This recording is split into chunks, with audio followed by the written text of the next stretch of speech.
Ha-young was in the middle of a major career breakthrough.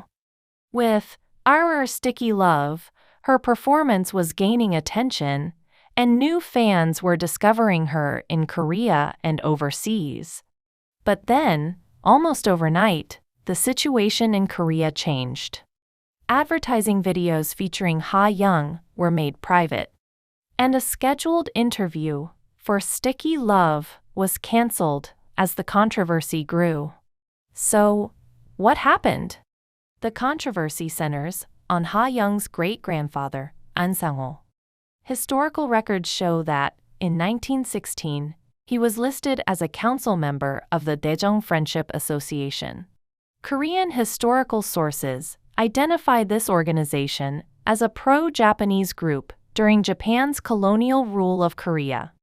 Ha-young's agency initially denied the allegations, but after reviewing the historical records, the agency changed its position.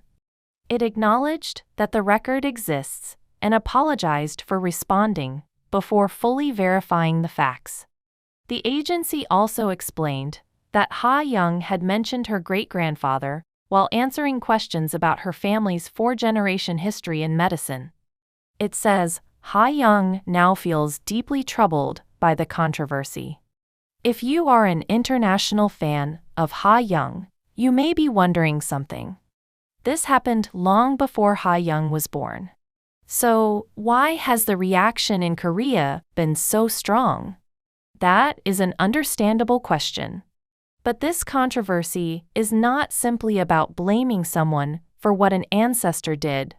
For many critics in Korea, it is also about how this family history was publicly presented, and about the agency strongly denying the allegations before checking the historical records. There is also a much deeper historical reason.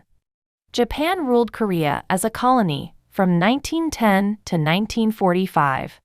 After Korea was liberated, there were efforts to investigate and punish Koreans who had collaborated with Japanese colonial rule.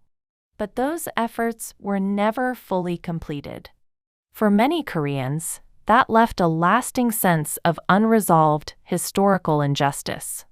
Some families of independence activists struggled financially for generations. At the same time, some people associated with colonial collaboration were able to retain wealth or social influence. That contrast has remained a painful issue in Korean society. But this is important. This is broader historical context. It is not a claim about Ha-young's family specifically. It simply helps explain why this issue can still create such a strong reaction in Korea today. Koreans themselves also have different opinions about how much responsibility, if any, a descendant should bear for an ancestor's actions. So, this is not a video about whether Ha-young is guilty or innocent. And Korean Sense is not asking you to defend her. We are not asking you to condemn her either. Our original video was made before this controversy became publicly known.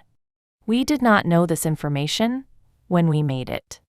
But now that new information has emerged, we believe our viewers deserve the missing context.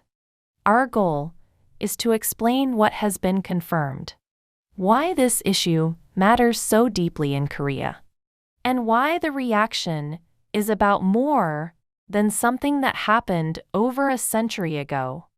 This video reflects the information confirmed as of August 11, 2026. As the story develops, Korean Sense will continue to update it carefully. From here, the judgment is yours. What would you like to see from Ha-young as she moves forward from here?